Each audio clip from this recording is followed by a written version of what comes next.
राघव नाम का 22 साल का लड़का था जो अपने गांव से शहर पढ़ाई करने आया था।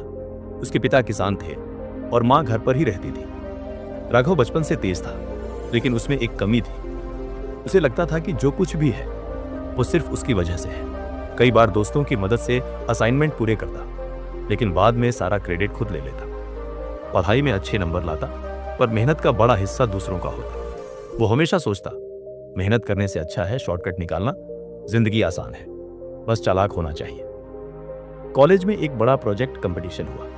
राघव ने अपने दोस्त अजय का पूरा आइडिया चुरा लिया और अपने नाम से जमा कर दिया। नतीजा, उसे पहला पुरस्कार मिला। लोगों ने उसकी तारीफ की। टीचर्स ने कहा, राघव तुम तो कमाल करोगे। लेकिन अजय चुप रहा। उसने कुछ नहीं कहा, बस हल्की मुस्कान के साथ इतना बोला, कर्मों का हिसाब हर किसी को देना पड़ता है राघव। आज तेरा दिन है, कल मेरा भी आएगा। राघव ने उसकी बात पर ध्यान नहीं दिया। राघव को इसी तरह कई मौके मिले। किसी का आइडिया लेकर अपने नाम कर लिया, किसी की मेहनत से बने नोट्स को अपने बताकर टीचर्स को दे दिया। दूसरों को पीछे धकेलकर आगे निकलना उसका स्वभाव बन गया। धीरे धीरे उसकी एक छवि बन गई, स्मार्ट लड़का जो हमेशा जीतता है। लेकिन सच्चाई ये थी कि वो मेहनती नहीं था, बस चालाक था। अगले साल कॉलेज कैंपस में एक बड़ी कंपनी प्लेसमेंट के लिए आई।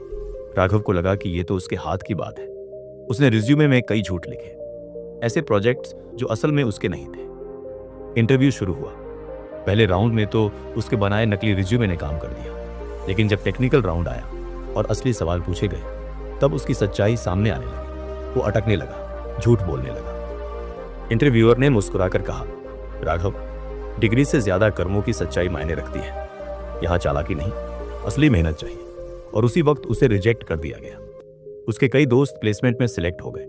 सब खुश थे, लेकिन राघव अकेला रह गया।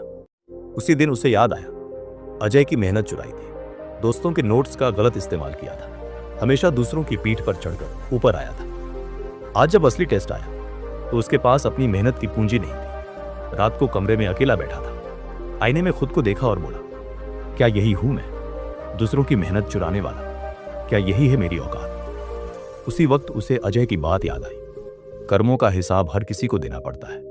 राघव को एहसास हुआ कि सच में इंसान के कर्म ही उसका भविष्य तय करते हैं। उस दिन के बाद उसने अपनी आदतें बदल दी।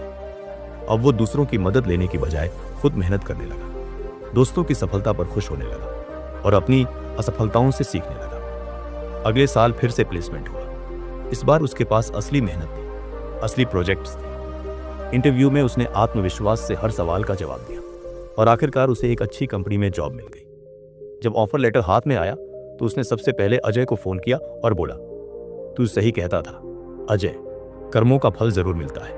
मैंने देर से सीखा, लेकिन अब कभी शॉर्टकट नहीं लूंगा। अजय हंसकर बोला, राघव, यही जिंदगी का असली सबक है। मेहनत देर से फल देती है, लेकिन उसका स्वाद हमेशा मीठा होता है। राघव की कहानी हमें यह सिखाती है, दूसरों का हक छीनकर मिली जीत कभी स्थायी नहीं होती।